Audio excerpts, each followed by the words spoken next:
Welcome to another episode of Home Sweet Home. My name is Rod McCall. And I'm Scott Nichols.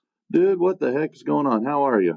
I am doing pretty well. I don't know. I mean, hopefully people are listening to our episodes and it's actually helping them. That would be nice, right? But regardless, hey, it helps me. I want to say that they're helping me. Exactly. Right. I mean, we've talked about some things about food in the past recent weeks here, and I got to say, I mean, I am down 33 pounds from the beginning of January. I am feeling better. Good for you. I am sleeping better. Everything's good, and I'm really getting into exercising now. So it's headed in the right direction. Congratulations. We'll call you Slim. Yeah, well, I'm not there yet. But, as soon as you can see me on YouTube, it'll be you'll see that. But maybe then you'll get to see the progression. Okay, after that, so. Gotcha. Well, I think about exercise. Yeah, I do too, and but now I'm actually doing it. There's a big difference. Okay, all right. To make that leap. Well, I would have been just fine to do taking my morning walk through the neighborhood today, but got a phone call from the installers, and my brand new air conditioner is coming in today. Well, that is super important, especially if you're going to ride that Peloton in your house in the summer. Well, fair enough. So yeah, they came early, and it was kind of like, so I had to get up earlier than I really would have liked to. But hey, that's all right. So what do we want to talk about today? Well, I had a few things, and I ran across one. Had some interesting conversations with some friends here recently, and it brought me back to an article I ran across, and it was basically focusing on, do you know what mental abuse is? Now, I think I do. Okay. But I also have a feeling that maybe I don't. Well, maybe it's more that maybe it covers more things than what I think it does. Well, fair enough. And that's kind of why I like this article. And the lady who wrote it, now she's one of these people that she writes, I would guess that you would call this a blog. But it's from a website called verywellmind.com. Mm-hmm. And they're a pretty interesting organization. They have a lot of award-winning resources that they use that they by their own how shall we say, by their own words, they're an award-winning, trusted, and compassionate online resource that provides guidance to help you improve your mental health and find balance. And the lady that wrote this particular article, her name is Sanjana Gupta, and she's from New York University, has a master's degree, but she writes a lot on mental health, physical health kind of stuff. And so she was talking about what is mental abuse, because I think a lot of times you think of mental abuse is, I don't know, maybe something hardcore and serious. Yes.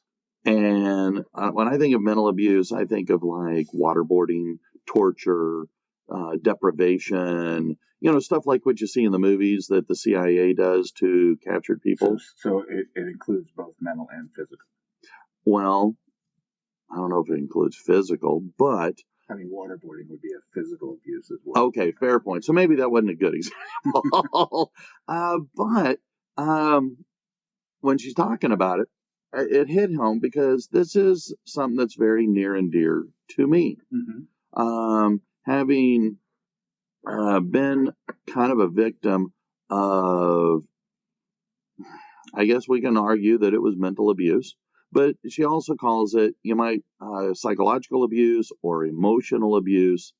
And it usually happens in a relationship dynamic. Right. Okay, so it could be boyfriend-girlfriend, it could be husband-wife, it could be parent-child. So basically, this would be an action that one person takes that causes something negative in the mind of the other person. Yeah. And causes them to act in a different way, maybe. Yeah, because I Okay. mean, it's things that you say, it's things that you do, Okay. because it's both verbal and nonverbal. And I've done a decent amount of research on it, especially in regards to its influence on divorce and being well versed on the issues of divorce. This one kind of rang true because I've seen it transfer onto, like I say, all types of relationships. And so some of the examples that she provided include bullying, intimidation, harassment, ridicule, humiliation, coercion, gaslighting, which we did. We did. And I mean, this even includes attempts to isolate you from your friends and family, verbal displays of anger, like yelling and swearing. Well, it's always your fault. And using all kinds of inappropriate cuss words that the FCC would not be happy if I used. I don't think they apply on this one. Oh, well, we won't test that theory. We just don't want to have to change our maturity. Oh, okay. Well, we'll keep it at just G-rated. But I thought, we talk, as a teacher, we go through a lot of training on how to recognize these kinds of behaviors between kids. Sure. And a lot of times it's the relationships, kids are dating each other and you get this controlling boyfriend, this controlling girlfriend. And how do you, as a parent, how do you recognize this going on? But I thought if we could recognize it, maybe we could recognize it in our own lives or that of our children. So we all have this idea of bullying, right? Like we think we know what bullying is. Yeah. But bullying involves having some kind of power over somebody, right? It's not just being mean to somebody. It's an intentional, like, trying to have a power over a person or a group of people, right? So, it's more than just being mean. I've seen things in the past, like people, like students, withholding somebody else's phone, like they take their phone and they won't give it back. I think that could be classified as bullying. It could also be something greater if they're boyfriend and girlfriend and they're taking the phones to look at them, to see what they're doing, to punish them for something. That's definitely a mental abuse kind of a situation, right? I mean, is that as an example? Is that something that? Yes, that is absolutely correct, because that ties in. With the bullying, you got the intimidation. Yeah. You have, I'm just teasing. Well, okay, it may have come across as teasing to you, but to me it was received as, you embarrassed me. You humiliated me. You ridiculed. You always do that. I hate that you always make me do this. I know that going through the divorce, or even in the marriage, before the divorce even started, the ex-wife, she was attempting to keep me from friends. Didn't want me to, would manipulate so that I wouldn't go see family. Yeah. We would set stuff up, and then last minute she would, I can't go. Will you just go without me? And it's kind of like, well, no, we go. We're a family. We go as a team. And if you can't go, well, then I won't go either. And I've seen that before in families as well. I mean, with kind of withholding being able to go see relatives and friends. So. Oh yeah, and I mean there's a lot of things that when you have the opportunity to look backwards, you go, ooh, that was a red flag. How did I miss it? Right. Because a lot of times love makes us blind to things that we would normally pick up on, see, and respond to. And sometimes these kinds of mental abuse issues show up after you're already emotionally invested. Right. A lot of these things, a lot of the mental abuse features, because the ex-wife, she engaged in a fair number of these, were more visible a couple years into the marriage. And it wasn't until it got to be a boiling point that, leads to the divorce, that it became an issue that I began to go, ooh, I really don't like all this. Right. And which then leads to, because she broke this up into two defining factors. One she called intimate partner abuse, which in the mental health world they call it IPV, or intimate partner violence. Okay. And this is constantly badgering. She gave some really good examples of how one partner can try to control or mentally abuse their partner. And I could always, what are you doing? Where are you going? Well, who are you with? Want to know exactly where they are 24/7. Eric's mom did this all the time to me. Mm-hmm. This was well before those days of track my phone. Right. But she always wanted to know, well, who are you talking to? Who are you on the phone with? And I think that's probably pretty common in a lot of relationships, maybe more common than we might think. As I've mentioned before, I've been married we're our 31st year of marriage. And so, I look at this list and if I think back to the early part of my marriage, would I have been exhibiting some of these? Maybe. I might have been jealous. It's possible that, accusing of being unfaithful, it just depends on what's coming around, early on in a marriage. I think that we might be more susceptible to these things. And that's just my assessment based on my lengthy marriage. Mm-hmm. But because it seems to me that most of these things from the person who's actually committing these acts, right, is there's a trust issue, and there's a confidence, maybe even a confidence issue, or some kind of an issue where they're just not sure of their place in the relationship and whether the other person is at the same place or something. There's some kind of issue, right? Oh, absolutely. I don't know what the psychological terms would be. Well, that's kind of your department. Okay, fair enough. Looking at these, wanting to know where they are at all times. I mean, I've been married. We're in our 31st year of marriage. I don't have to know where my wife is all the time. She's a big girl, right? And I know that she's faithful to me, and I know that our relationship is solid. But in the first years of marriage, you don't know that, right? You don't have that confidence that those things are like that. And I think it probably makes so people who are in their early years of marriage, right, you might be seeming to be more susceptible to these, or maybe think some of these questions are reasonable. Sure. Right? But they do harm the other person. And it actually, if you're not in a place of trust and confidence, it might actually make it worse. And that's what I think the author was trying to communicate, that when you engage in these, it's okay to ask, hey, how was your day? Where'd you go? Who'd you talk to? Anything fun or exciting happen? I mean, Sherry and I, well, mostly me, I'll ask her, trying to be inquisitive, because my parents would do that to me. I watched, my parents do that to each other. Sure. How was your day? Those kinds of things. So you're not mining for minute detail. You're just trying to show interest in that person. I think what they're showing is that you're going to extremes. A lot of times I have found that when you are engaging in these kinds of behaviors, you yourself have mental health problems. Yeah, and I think that's what I was trying to get to. Right? Oh, okay. There's an issue on the part of the person who is asking these questions. Mm-hmm. Who is accusing.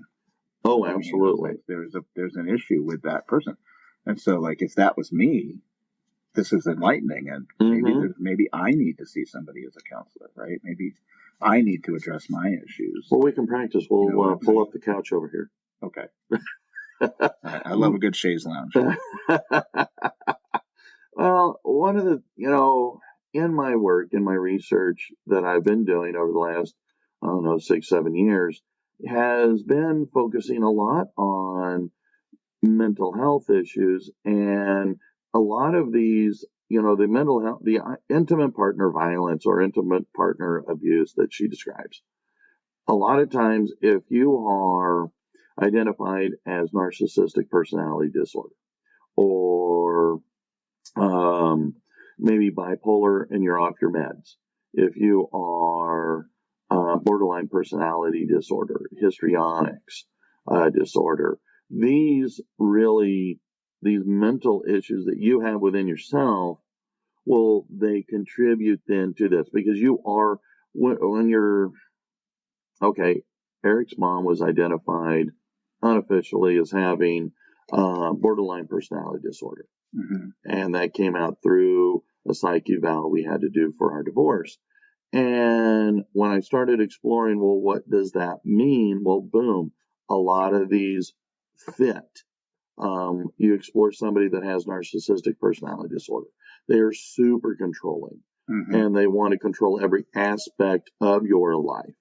And so, controlling your finances, monitoring how money is spent. They can spend money like crazy, but you can't. Humiliating. The times that Eric's mom would try to humiliate me in public were fairly common. And so I think you're absolutely right. When you're engaging into these kinds of things, you're not, I don't want to say you're not in your right mind, but in a way you kind of are not. Right. And so, in recognizing some of these symptoms, I did not know that Eric's mom had serious mental health disorders. I knew she had some depression. I knew she suffers from some PTSD. And I thought, well, okay, but these activities go way beyond, just being a little depressed or a little insecure. These are signs that if your dating partner, your marriage partner is engaging in something like this, well, they've got a lot bigger issues. There's definitely some red flags, right? Very much some so. Things you might want to be concerned about. And it doesn't mean that you can't, be with that person, but there has to be a recognition that help is needed. Oh, absolutely. I look through this list, and we have this list in front of us here of wanting to know where you are at all times, or expecting to report your activities, or one of the things I saw, making decisions for you, which is what you mentioned, right? Often without consulting you. I have a hard time now of even making if I'm at the grocery store, making a decision about what I'm going to buy for my wife for a snack. Like, I have to ask her, because I know things she likes, but I don't know what she wants at the moment. But making decisions is a big one, and that's the kind of thing, especially if it involves money, that can drive people to breakups and divorce. And so there needs to be a discussion about those things. There needs to be, if you're in a relationship, that means there's two people at least, right? Mm-hmm. So there's two people in that relationship, and you've got to have some kind of consensus about what to do in critical moments, right? And it can't just be one person making all the decisions. This is something I bring up because, my wife has mentioned this to me at different times throughout the marriage, that, like, well, you're just making the decisions. And I'm like, okay, so I shouldn't be doing that. Right? Sure. So let me make the decision not to do that.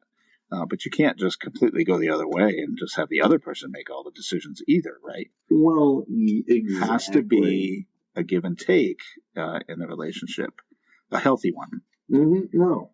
And again, that's what the whole idea is. Relationships are, as you put it, it takes work.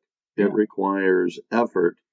And in this case, with intimate partner abuse, it is that you don't want assistance. You don't want help. You want to be the dictator in charge, and you control and manipulate. One of the last ones here that they discuss is the person, threatening to harm themselves, using that as a control feature. And Eric's mother frequently would talk about committing suicide. Well, I'll just kill myself. You'll be better off without me. Yeah. And it's kind of like, whoa. And again, a lot of these things I've learned over time that, wow, okay, red flags. but at the time I did not realize it, because when you're in the middle of it, it's kind of hard to see Yeah. beyond what, just basically the end of your fingers. And so it's when you're in that, I think after a while you might start going, this doesn't feel right.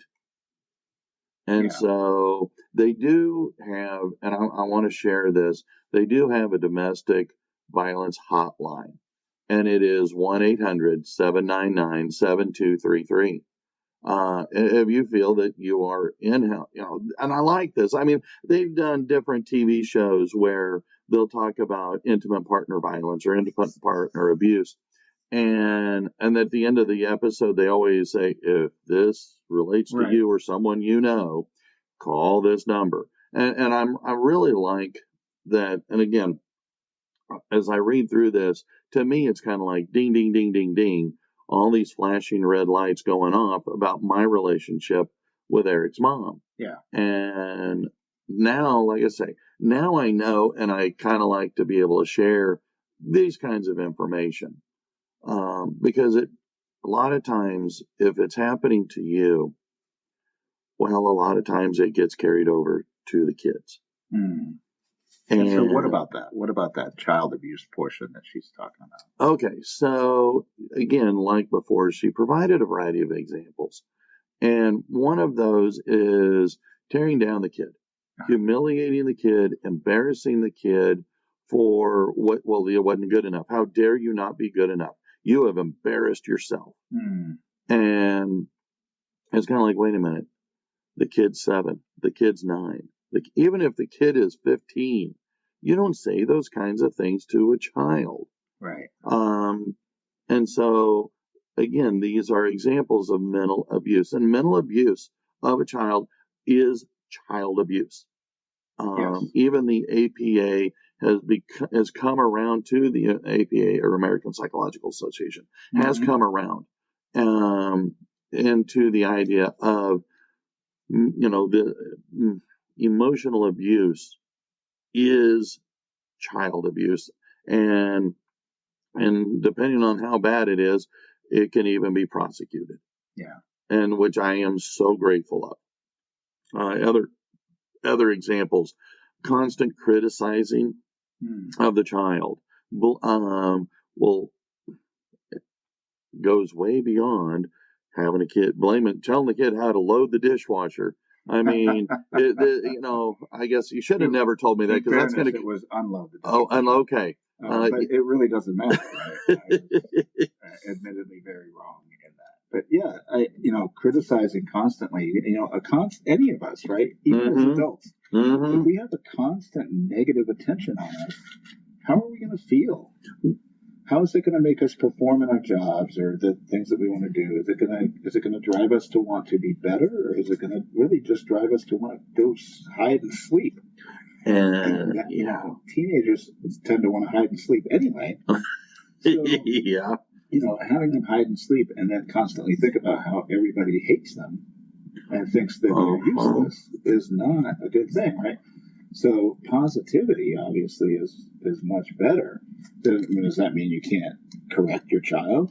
Absolutely not, right? Mm-hmm. I mean, but I think there's a difference between, hey, thank you for running the vacuum sweeper, but I need you to, can we go back and I'll help you, but let's move the furniture out and vacuum in behind the furniture. Sure. Hey, thank you for dusting, but let's go ahead and move the doilies or the knickknacks or whatever, and let's dust behind those two. My mom would do that for, growing up. Right. Hey, thank you for, I asked you to run the vacuum sweeper. You did a good job, but here's what I need you to do. I need you to go one step further. That's huge, right? Because even as adults, we like that, right? We have our jobs and we do our jobs and we get our paycheck, and that's our reward, right? We do our jobs. But we still like to hear every once in a while from the boss, right? Hey, I appreciate what you're doing. Yes. I like how you did that thing. But if the boss over there. But if that boss or and again, if your parent, your spouse, whatever, they're just, man, you suck. Right. Man, can you ever do anything right? Or only pointing out the negatives. Right. You have to point out positives, and frankly, some of the negatives, like the fact that I didn't like how my daughter unloaded the dishwasher is completely irrelevant. It matters not to life at all.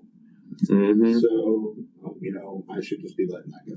Well, exactly. And so some other ones that I think, and I see this a lot in the divorce work that I'm engaging, because I do a lot of work with high conflict custody battles. Yeah. And so threatening to abandon the child, threatening to hurt the child, failing to provide a safe environment for them to grow up in, failing to provide a safe and stable environment is it's hard to prove. It's hard to prove in court. But when parent is abusing their child this way, this mental abuse, it is so hard to prove. But because a lot of times those scars are on the inside and they take years to manifest.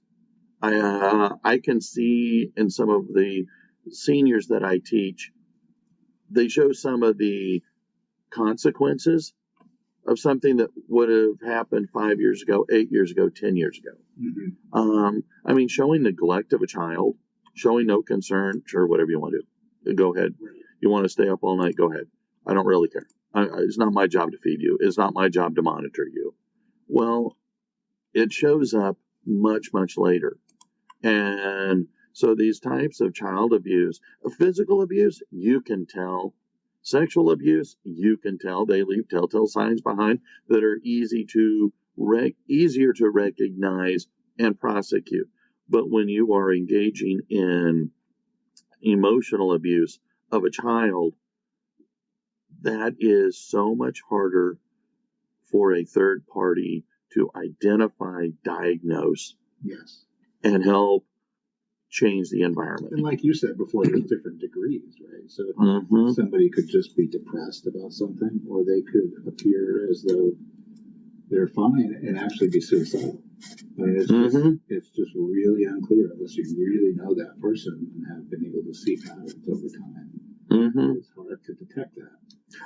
Well, and I saw some of this in Eric as we were going through the divorce. And I was trying to share this with the lawyer, and because we wound up, ours got so bad. Not only did I have a lawyer and she have a lawyer, but Eric wound up having his own attorney and trying to share this with the mental health professionals. It's really, really hard because these people don't know you. Right. And they don't know your history. And, crying out loud, I was there from the very beginning. I mean, heck, I held Eric before his mother did.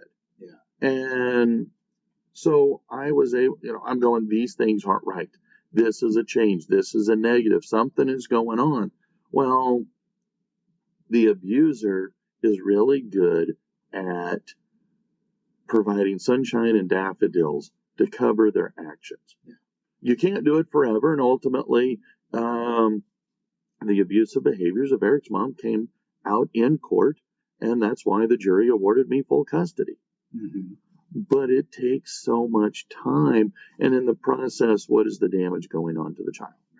Because the damage that goes on, we see this at school because they withdraw, they become violent, they do much poorer at school, they don't get involved in anything. They're here, and then whatever. Okay.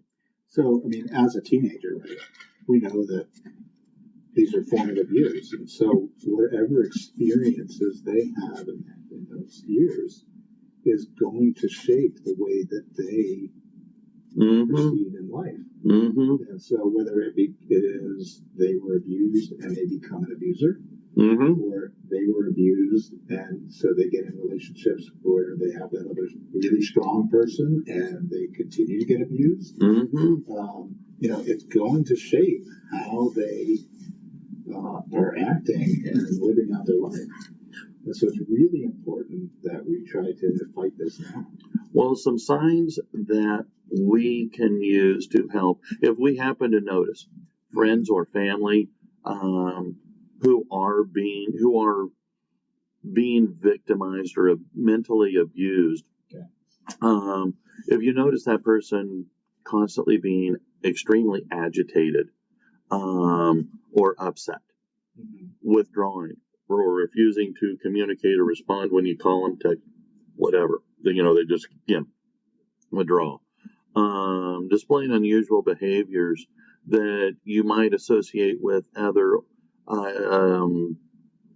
this mostly is with littler kids, but biting, sucking their thumbs, or it could even be just sucking on the bottom end of a pen, rocking back and forth. These are signs that, if you start seeing, again, kids or family or friends or relatives, these are signs that you can then say, hey, let's start paying a little more attention. Because, the whole thing is finding help, going to see a counselor. A lot of times it helps to record, journal. Yes. The book I wrote, For the Love of Eric, a lot of that is my journaling, where I wrote down all these kinds of things that we can do to combat it if it's happening to us. Don't blame yourself. At the end of the day, this person that you are with is doing this to you of their own. It's them. It's not us. And I mean, there's other things, like don't engage your abuser. Leave them. Because they aren't going to change. Right. Eric's mother was never going to change. So just leave her, and then you don't have to deal with it anymore. So anyway, like I say, mental health or mental abuse is serious. It's just as damaging as any physical abuse. It's just harder to see the scars. Until next time, my name is Ron McCall. I'm Scott Nichols. If you or a loved one are a victim of domestic violence, contact the National Domestic Violence Hotline at 1-800-799-7233 for confidential assistance from trained advisors. If you are a victim of child abuse or know someone who might be, call or text the Child Help National Child Abuse Hotline at 1-800-422-4453 to speak with a professional crisis counselor.